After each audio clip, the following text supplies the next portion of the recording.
Hello दोस्तों, चलिए हम लोग स्टार्ट करते हैं हमारा second part of basic of accounting terms for class 11।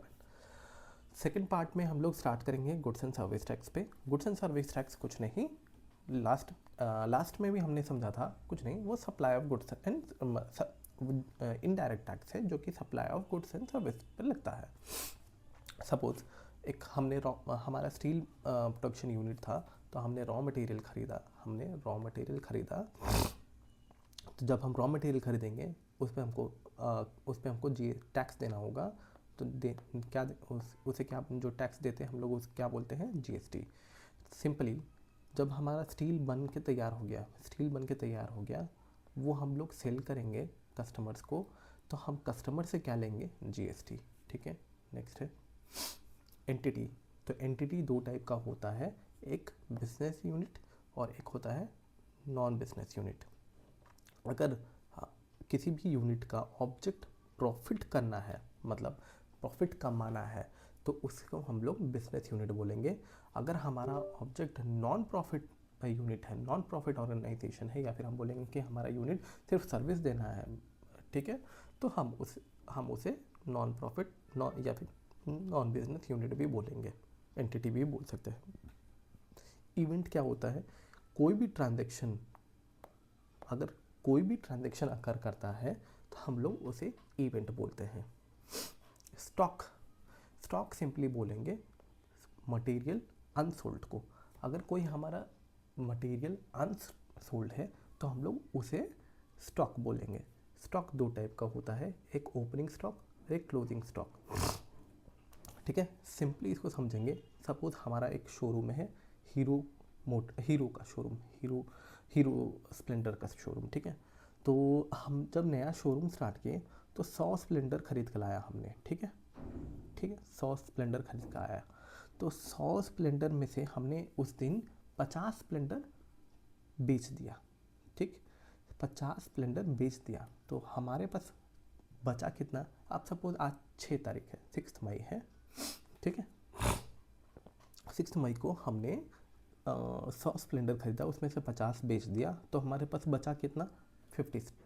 ठीक है, 50 यूनिट्स या 50 स्प्लेंडर बोलेंगे। तो जो 50 यूनिट जो बच गया वो हमारा क्लोजिंग स्टॉक हो गया। ठीक है, अब नेक्स्ट दिन हम जब शटर उठाएंगे, हमारा शोरूम है तो शोरूम का शटर उठाएंगे नेक्स्ट दिन 7 तारीख को मेरे पास कितना यूनिट ऑफ स्प्लेंडर होगा मेरे शोरूम में, सिंपल है 50 यूनिट। तो ये 50 यूनिट को बोलेंगे हम लोग ओपनिंग स्टॉक। ठीक है, अब उसी दिन 7th को हम और यूनिट्स खरीदते हैं। ठीक है, सपोज हम और 100 यूनिट खरीदते हैं, तो हमारे पास कितना हो जाएगा, 150 यूनिट। उस दिन हम 70 यूनिट बेचते हैं, तो हमारे पास बचा हुआ कितना रहेगा, क्लोजिंग स्टॉक से 80 यूनिट्स। ठीक है, नेक्स्ट है कॉस्ट। कॉस्ट कुछ नहीं, कुछ भी पाने के लिए जो टोटल खर्चा लगता है, या फिर कुछ भी बनाने के लिए जो टोटल खर्चा लगता है उसके हम कॉस्ट बोलते हैं। सपोज हमारा स्टील मैन्युफैक्चरिंग यूनिट है, तो उसको स्टील बनाने के लिए मुझे रॉ मटेरियल चाहिए होगा। मेरे पास जो प्लांट है जिसमें रॉ मटेरियल डाल के मैं स्टील बनाऊंगा, उसको चलाने के लिए इलेक्ट्रिसिटी चाहिए होगा, उसको चलाने के लिए वाटर चाहिए होगा, उसको चलाने के लिए कोल चाहिए होगा, उसको चलाने के लिए लेबर चाहिए होगा। ठीक है, तो इन सब के लिए कुछ कॉस्ट लगेगा, कुछ पैसे देने होंगे। ठीक है, ये पैसे किस लिए दिया हमने, स्टील बनाने के लिए। तो स्टील बनाने के लिए जो भी खर्चा लगा उसे हम बोलेंगे कॉस्ट। समझा। डिस्काउंट दो टाइप का होता है, एक ट्रेड डिस्काउंट, एक कैश डिस्काउंट। ट्रेड डिस्काउंट कुछ नहीं, आप सिंपली आप शोरूम में जाते हैं, लिखा रहता है कि आप बाय वन या फिर बाय 2 आपको 5% का डिस्काउंट मिल जाएगा। ठीक है, बाय 2 आपको 5% डिस्काउंट मिलेगा, या फिर सिंपल है कि तीन प्रोडक्ट्स लेंगे तो आपको 10% का डिस्काउंट मिलेगा या फिर 5% का डिस्काउंट मिलेगा। तो इसे हम लोग ट्रेड डिस्काउंट बोलते हैं। ठीक है, सिंपली है, ट्रेड टर्म्स हैं जो कि हम पहले से डिसाइडेड रहता है। कैश डिस्काउंट हम लोग प्री पेमेंट पे देते हैं। प्रीपेमेंट मतलब अब सपोज आपका दोस्त है, उधार वाला दोस्त है, ठीक है, आपसे पैसा लिया, बोला भाई कि मेरे को 1,000 दे, मैं तेरे को 1 महीने बाद दे दूंगा। 1 महीने बाद वो पैसा दे नहीं रहा है, आप बार बार बोल रहे हो कि पैसा दे दो, पैसा दे दो, ठीक है, तो आप क्या उसको ऑफर देते हो, भाई तू ठीक है, आज तू मेरे को पेमेंट दे दे, मैं तेरे को 10% का डिस्काउंट दे दूंगा, मतलब 100 रुपये तेरे को छोड़ दिया, आज तू मेरे को 900 रुपये दे दे, तो इसको क्या बोलेंगे, कैश डिस्काउंट, ठीक है। कुछ अदर बेसिक अकाउंटिंग टर्म्स जो कि आपको क्लासेस स्टार्ट करने के समय आपको पता होना चाहिए। अदर बेसिक टर्म्स जैसे प्रोप्राइटर को ही नहीं, ओनर ऑफ बिजनेस को बोलते हैं। किसको बोलेंगे, बिजनेस ओनर्स को प्रोप्राइटर बोलते हैं। सपोज मेरा नाम पवन है, तो मैं अपना एक फर्म स्टार्ट कर देता हूँ, प्रियांशी एंटरप्राइजेस। इसका ओनर कौन है, मैं हूँ पवन। तो प्रोप्राइटर कौन है इसका, मैं हूँ, मी, ठीक है। तो सिंपल है, हम लोग प्रोप्राइटर का टर्म तभी यूज़ होता है जब सोल बिजनेस रहता है, मतलब वो अदर देन कंपनी रहेगा। प्रोप्राइटर का टर्म्स यूज़ होता है इन सोल प्रोप्राइटरशिप बिजनेस ओनली। वैसे ही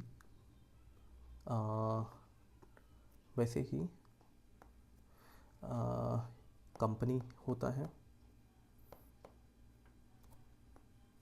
कंपनी है जहाँ पे हम लोग सुनेंगे डायरेक्टर्स और शेयर होल्डर्स,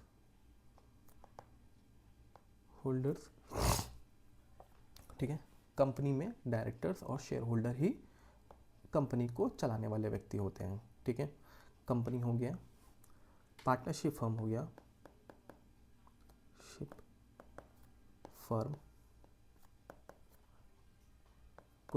पार्टनरशिप फर्म को चलाने वाले व्यक्ति को बोलते हैं पार्टनर्स, ठीक है। पार्टनरशिप भी 2 टाइप का होता है, एक रजिस्टर्ड पार्टनरशिप, एक अनरजिस्टर्ड पार्टनरशिप, और एक रजिस्टर्ड, एक अनरजिस्टर्ड। रजिस्टर्ड पार्टनरशिप कुछ सिंपल समझेंगे अभी। रजिस्टर्ड मतलब 1932 के एक्ट के हिसाब से अगर रजिस्टर कर दिया जाए, उसका प्रोसेस है रजिस्टर कर दिया जाए, तो उसको हम लोग रजिस्टर्ड पार्टनरशिप बोलते हैं। अनरजिस्टर्ड पार्टनरशिप सिंपल बोलेंगे, 1,000 रुपये का स्टैम्प या 100 रुपये का स्टैम्प लेके आएंगे, उसमें लिख देंगे भाई कि ये तेरा कैपिटल रहेगा, ये मेरा कैपिटल रहेगा, ये तेरा प्रॉफिट परसेंटेज, ये मेरा प्रॉफिट परसेंटेज, और अगर हमारा डिस्प्यूट होगा तो कहाँ हम लोग जाएंगे, ये सारे टर्म्स अगर लिख दिए रहेंगे, और बस तो सिर्फ ये सारे टर्म्स को हम अगर लिखा हुआ है और वो रजिस्टर्ड नहीं है, पार्टनरशिप एक्ट में रजिस्टर्ड नहीं है, तो उसको हम लोग अनरजिस्टर्ड पार्टनरशिप डीड बोलते हैं, ठीक है।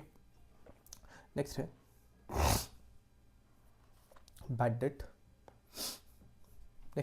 बैड डेट अगर मान लीजिए हमारी बाइक सेलिंग यूनिट थी, ठीक है, हमारा शोरूम था, तो शोरूम में हमने एक बाइक बेचा था 1 लाख रुपए का। 1 लाख रुपए में से 80,000 रुपया उसने डाउन पेमेंट कर दिया, ठीक है। बचा मेरे पास 20,000 रुपया। 20,000 उसने बोला कि मैं 1 महीने बाद दे दूंगा, 1 महीने बाद का दे दूंगा। मैंने 1 महीने का क्रेडिट दे दिया भाई कि भाई 1 महीने बाद तुम दे देना, ठीक है। 1 महीने बाद वो नहीं दे पाता है, तो हम क्या करेंगे, उसको बैड डेट बुक करना होगा। हमें क्या बुक करना होगा, बैड डेट बुक करना होगा, क्योंकि वो पैसा अब मिलना नहीं है। नेक्स्ट है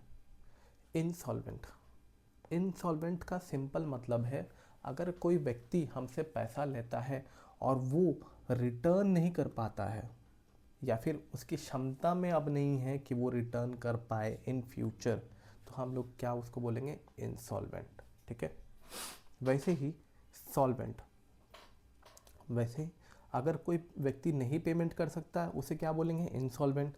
तो सॉल्वेंट किसको बोलेंगे, एबिलिटी टू पे को, एबिलिटी टू पे, मतलब वो केपेबल है कि भाई तुम्हारा पैसा, अगर वो उधार में तुमसे पैसा लिया है या उधार में तुमसे सामान लिया है तो वो तुमको वापस कर सकता है। ठीक है,